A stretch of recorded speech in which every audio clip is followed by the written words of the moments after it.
Bernard and Laura Jenkins recently returned to their home after 2.5 years with the assistance of the Community Restart the Shore program for low to middle income households who become eligible by assessing the local affordable housing agency. Our story introduces you to one of the many families who is thrilled to be returning home 2 years after the storm. Well, obviously on October 29th of 2012, Sandy hit. We had been evacuated, and so we came back into town a couple days later to see what happened to our home. Found out it was severely damaged to the point where it needed to be knocked down and rebuilt. We found a builder, Clear Vision, who was willing to work with us with the insurance proceeds and build us a nice FEMA house, FEMA compliant, but that it would be a stripped down interior because of the limited funds that we received from our insurance carrier. Monmouth County Long Term meets with all the different charities, and they would take our case on, and it's done anonymously, and then they would come out and help us. And that's when we wound up with the Brethren Disaster Ministries coming out and volunteering to do the physical work while the different charities paid for the materials, so that the builder, working with the builder, they could get us this fine home that we wound up in. And the volunteers have been wonderful. They come in, and anywhere from teenagers on up to people in their 80s were here. Every week a different group. Every week the groups were wonderful. They were very pleasant, very helpful, just wonderful people. Very knowledgeable for what they were doing. Yes, so the painters, the week we needed painting, we had retired painters here. We had and carpenters, retired carpenters, all professional people. Right, and it even turned out that the week that we were having sod put down, the guy was a retired landscaper and knew exactly how to put the sod down. They painted, well, everything from the carpentry, from bare floors to the carpentry. They put up the installation, the sheetrock. They didn't do the wiring because that was licensed stuff, but the sheetrock and the painting and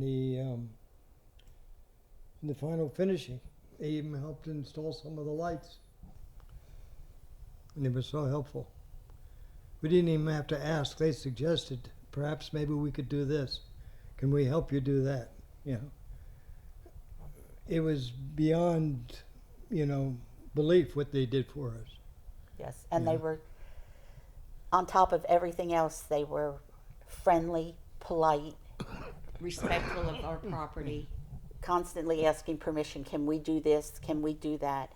And it was just astonishing because we were so grateful to have anybody helping us get into our home, never mind them being so concerned about our interests and what we actually wanted.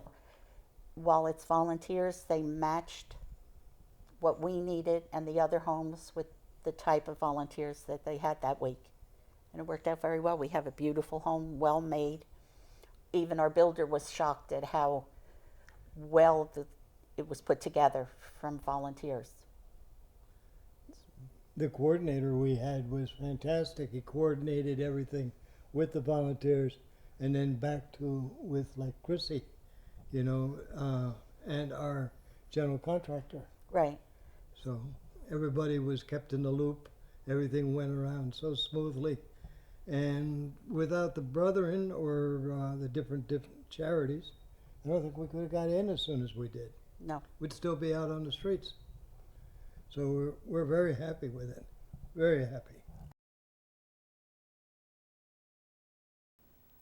The Jersey Shore Volunteer Challenge becomes the first project that combines reality television, paying it forward, and helping those in need get back on their feet. Being a part of this movement will put you and your teammates on the map as you work together to help people get back into their hurricane-ravaged homes, filming your efforts so that others are inspired to join in, and win prize money for your personal charity or sponsoring agency.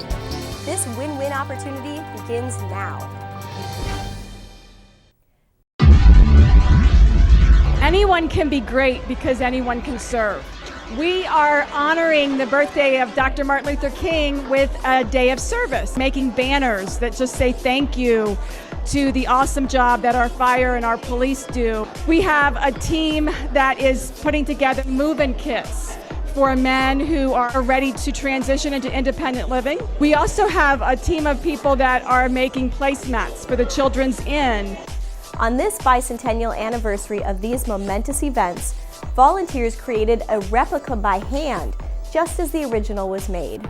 Volunteers were absolutely essential to this project. The first thing we had to do was to cut the fabric, which was absolutely terrifying to me. So I had to assign that to a couple of our volunteers who are, very good at doing this, because this entire project is so big and you just, it can be very daunting at times.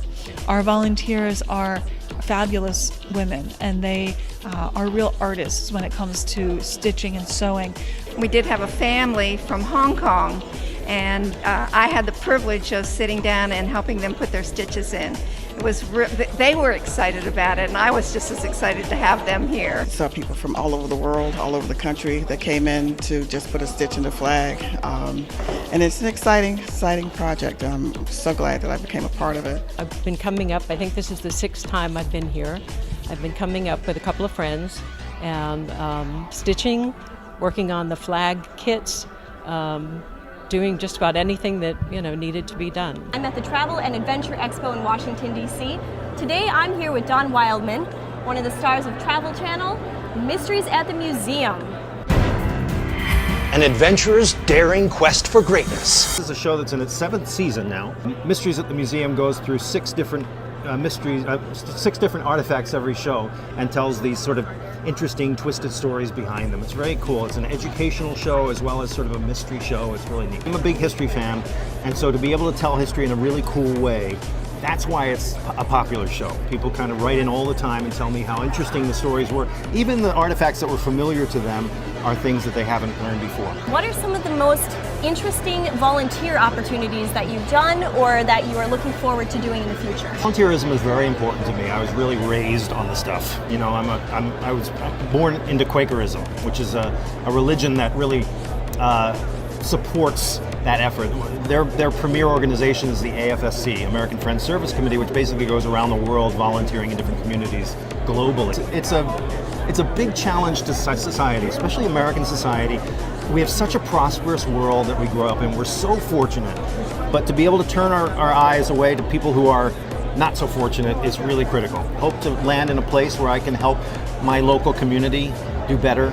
I'm passionate about farming. If I get that farm, I have a plan to. I would love to teach kids how to grow things, that kind of stuff. Hi there, my name is Kelly Kane. We are here today to rehab the Wilkins Center Interfaith Works Women's Shelter here in Rockville, Maryland. We're here with about 80 employees from Choice Hotels International. We're one of the largest hotel companies in the world. We are here to do loads of different volunteer work to really make these women's lives more comfortable. Everything that they do here, we're trying to improve their quality of life. From a personal standpoint, I've always felt strongly about volunteering. I get my kids out, they come out with us, over the holidays, and it's just something I feel that, those of us that are a little more fortunate, we have really a duty to give back to those that didn't get so lucky or may just be falling on hard times that can happen to anyone. So it's up to all of us to kind of give people a lift, and it's a good thing to do. Today I'm here with Anthony Cohen from the Button Farm Living Foundation. I'm president of the Button Farm Living History Center, which is in Germantown, Maryland. We're a hands-on history center, kind of in the style of colonial Williamsburg. But our period of history is 1850s plantation life in Maryland. We do a number of different programs. We do educational programs, and so when school groups come out during the week, the bus pulls up, the kids get out, we put hose in their hands, and we send them in the fields working. 1850s is our time frame because that's a period of history that encompasses American slavery, the Underground Railroad, and also moves close to the time of the Civil War and emancipation. So it's a time period for our state, our county, and the nation in general where we have a lot of information through historical documents, first-hand accounts that we're able to use to kind of bring that history alive. We've been very fortunate because once we settled on Button Farm, it was a very short time before the community discovered we were there.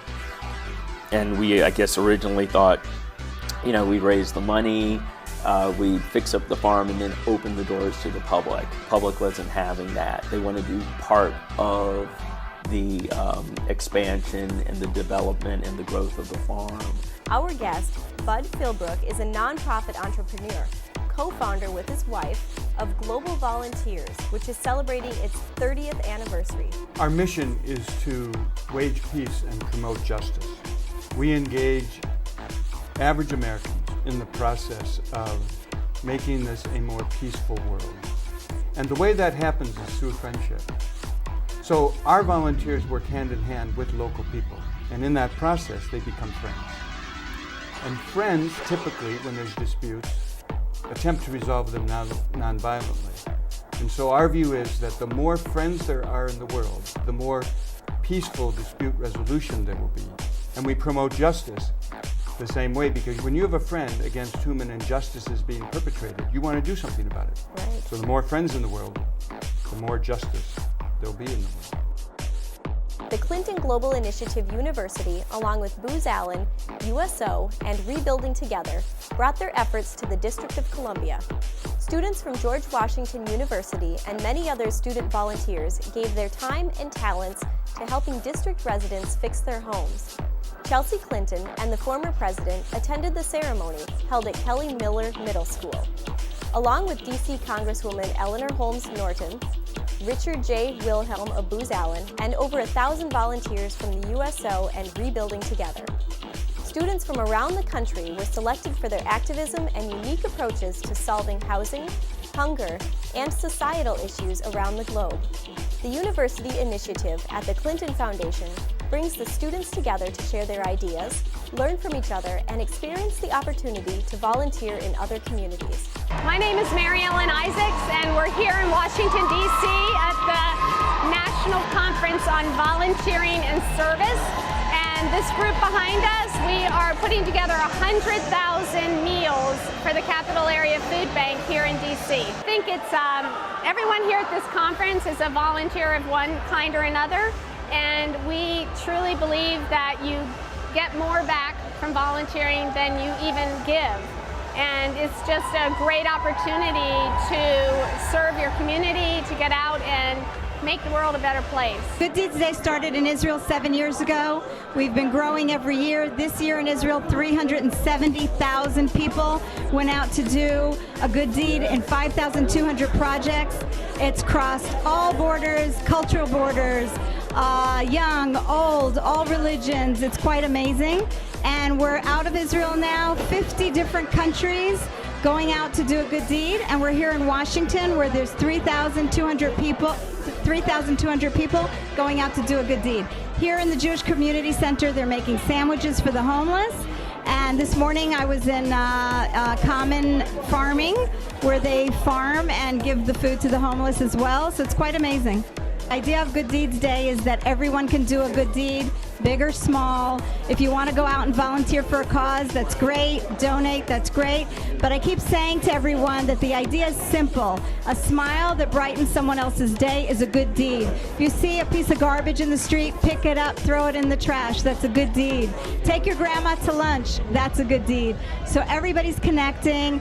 We're really creating a critical mass of people that's going out to do good. In fact, we had a huge kickoff yesterday in New York City at Times Square. So it's really catching on and people are connecting. Sandals Foundation launched in 2009 as a way of expanding the work that Sandals does here in the Caribbean, in the community, under education and environment. We operate in all the islands where Sandals, Beaches and Grand Pineapple operate. So that's Turks and Caicos, Bahamas, Jamaica, St. Lucia and Antigua. Many of our guests wanted to get out into the schools and to see the children and to meet the local people in any of the regions that they went to. And we really wanted to be in a structured, focused kind of way so that not only was the guests getting an opportunity to meet the children, but the children were benefiting from the journey as well. So we came up with a reading road trip, which really allows guests to go out and work with children in the schools that are not doing as great at reading as they should be for their grade level. So the guests go out and read to the kids. They have games that have to do with learning phonics. And really and truly, the children get so excited because of the fact that they have a guest speaker. They get to know about other areas in the world, whether it be Canada or the States or the UK. As a teacher, I really wanted to do this reading road trip because I knew it would really broaden my knowledge of the education system in a different part of the world. To put a smile on a child's face from a different country is very fulfilling. It was the best day of my trip. Before I came here, I went out and I bought supplies, and I bought some books and some little candy to give to the children. And I have to say it is the most fulfilling experience, seeing the smile on their faces. We sort of said it was probably like the best social studies class you could ever give a school. Having talked and met with and had so many members of my own family and so many of my own friends who have gone overseas and done volunteer work, it's really quite amazing how they, in the process of extending themselves to help someone else in need, they, at the end of the day, feel like they're the primary beneficiaries by learning so much from other people around the world and developing a deeper understanding of how profound some of the needs are around the world. The anniversary of 9/11 was marked by a day of service by and for veterans. Over 150 volunteers, including students from George Washington University, joined Iraq and Afghanistan war veterans to renovate and spruce up the Vincent Hall retirement community. The residents of Vincent Hall, almost all of them veterans, also pitched in to help and were joined by First Lady Michelle Obama, who picked up a paintbrush and worked with the crew. My name's Tony Woods. I am the Coalition Director for Service Nation. I'm also a two-time Iraq War veteran, veteran of the Army. Today's September 11th, which thanks to the Edward M. Kennedy Serve America Act, is now a day of service and remembrance, and so it's an opportunity for Americans to turn a tragic event into something meaningful and powerful where we give back to our communities. And so today, as a part of the Mission Serve initiative, which brings the worlds of civilian and military service together, we've got veterans, civilians serving alongside one another. We're working hard right now to renovate a retired veterans home here in McLean, Virginia at the Vincent Center. I'm Eric Greitens. I'm the CEO of The Mission Continues, and we're here today with the First Lady at Vincent Hall in Virginia. The First Lady has joined The Mission Continues on one of our service projects. It's taking place on September 11th. Today, The Mission Continues is doing 50 service projects around the country where we've brought out veterans of all eras and civilians of all backgrounds to serve together on September 11th. Here at the Monmouth County Long-Term Recovery Group, we are a facilitation point for partners to come together with either construction or if they are case management organizations. We also have mental health organizations associated with us to help the homeowners, the survivors of Sandy, recover from the storm. We also have volunteer groups that are coming in from around the country. So partnering everything together to help a resident, we built the volunteer center here that you've seen some pictures of, and it is a place where volunteers can come, they can stay in these bunk rooms, they can work with any of the partner organizations to rebuild homes and to rebuild lives. We are a point where many organizations can work together to bring a homeowner back. The volunteer center that we do have here at Monmouth County, located here at Camp Evans in Wall, is an opportunity for larger groups from around the country who are coming in that they can stay together in one facility. They can have the sleeping, the bathroom, they will have the kitchen conveniences to be able to stay here and then help the survivors. Situations that homeowners and other residents are encountering is seeing what grant money is out there for them. So our case managers that we have in-house, along with our partner case managers, work with the homeowner to go through their finances, to go through what insurances they receive, to go through what the current status is of their residence. We have construction partners on our staff who will go and see the home and do a scope of work. We walk them through all the different grants that are out there, all the different opportunities, and talk with them about what their gap is. And then from there, we're able to see what we can do to help. Few people in Sierra Leone have regular access to adequate medical care. Sierra Leone has the 5th highest maternal mortality rate and the 11th highest infant mortality rate in the world. The country suffers from epidemic outbreaks of yellow fever and malaria, and more recently, an outbreak of the Ebola virus. Hope for Life in Sierra Leone was organized, it was about 3 years ago. We organized create this organization. One of our main goals is to bring sustainable programs to do a lot of changes in Sierra Leone by providing food, shelter, education, and giving people a different type of life. We're trying to build up confidence so they can have a stronger, brighter future. So one of our big projects we do on the educational side, we build a library for St. Anthony School. Most of these kids never had know anything about library. And then after building library, it took us 14 days to build a library. Came back here, get all the books, send it over there, and then right now, the kids are learning so much that their heads are just growing up every day. They call and says, we are learning, we're learning, we're learning. Before the Ebola outbreak started, the volunteers at Hope for Lives had been collecting donations of clothing, shoes, and medical supplies, all of which was packed into a container by volunteers and shipped overseas. Shipping masks, gowns, isolation gowns, face shields, gloves, everything to help them support the outbreak of Ebola right now in Thailand. So these kids have decided to volunteer with us, which I'm really grateful. Right now they're packing some clothes, sorting out some clothes before they did brand new shoes, which will be going to children, some schools, and a few orphanages, I believe. Today I'm here helping them load up all the materials into the containers that we're going to be shipping out. It feels great working here with Bobby and the other volunteers. So if you can see all around us and the containers right there, I have my gloves on. I'm hard working. Please consider coming down to Camp Evans and help families in need. You really don't need any tools. You don't need any experience. I came down on these service trips, didn't know how to do anything. I learned how to paint. Today we learned how to sheetrock. And in my own way, I'm making a difference in someone's life. And I had no experience, so if I can do it, anyone can do it.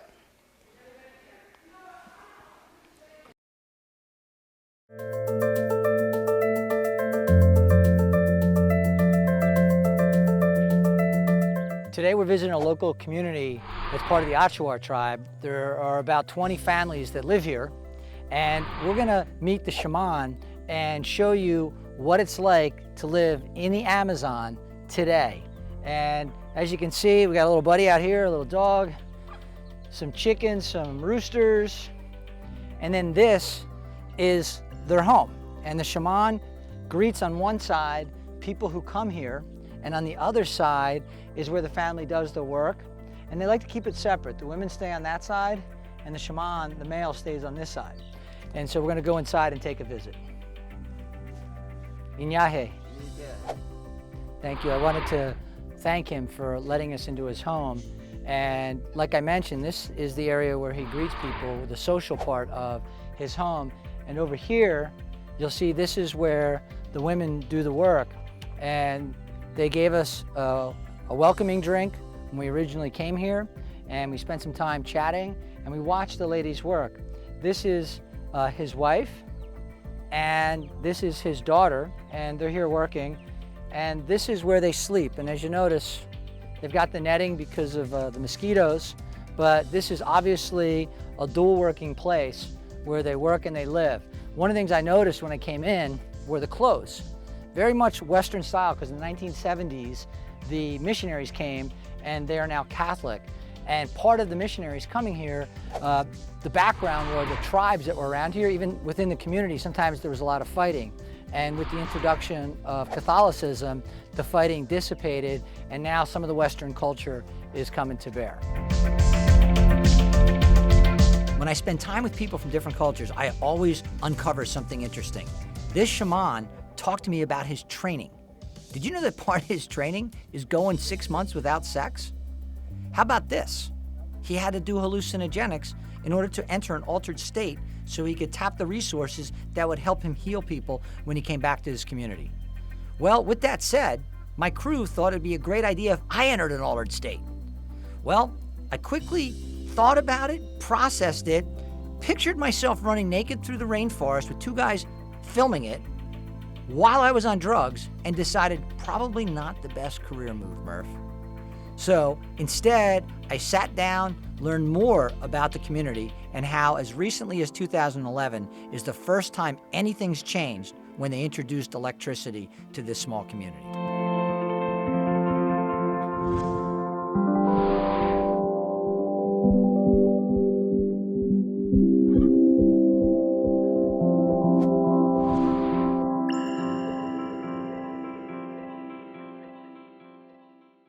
Volunteers are some of the most giving people in the entire world. They give of their time for no other reason than just to give, and it just brings out such greatness in people.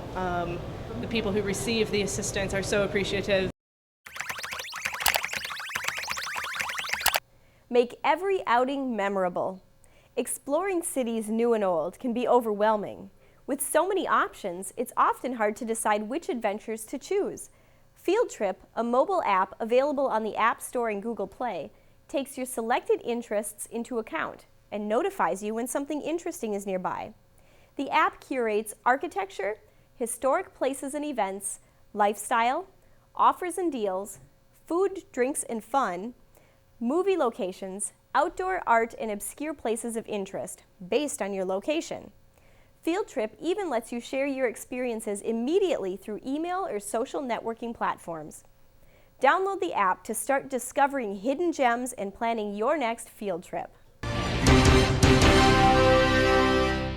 Volunteering is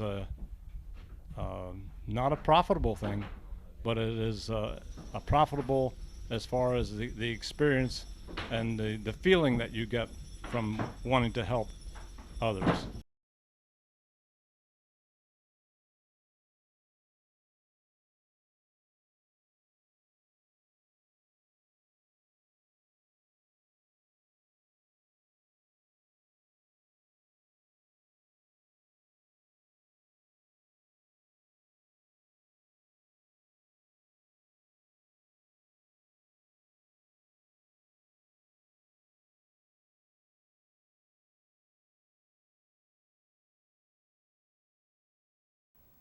Have you ever watched a reality TV show and thought either A, this is so pointless, or B, that looks like fun and I want to do it. I can do it even better. We can help you combine all these scenarios into one fantastic experience while getting you your 15 minutes of fame. Every person watching has the ability to join or form a team of volunteers who will travel to the Jersey Shore for one weekend and document their experience. You will film yourselves doing the important work of helping your neighbors get back into their homes, and others will be watching you and voting for the best team during each episode. Your efforts might just propel the next team of volunteers to get off the couch, get on the bus, and become part of the solution.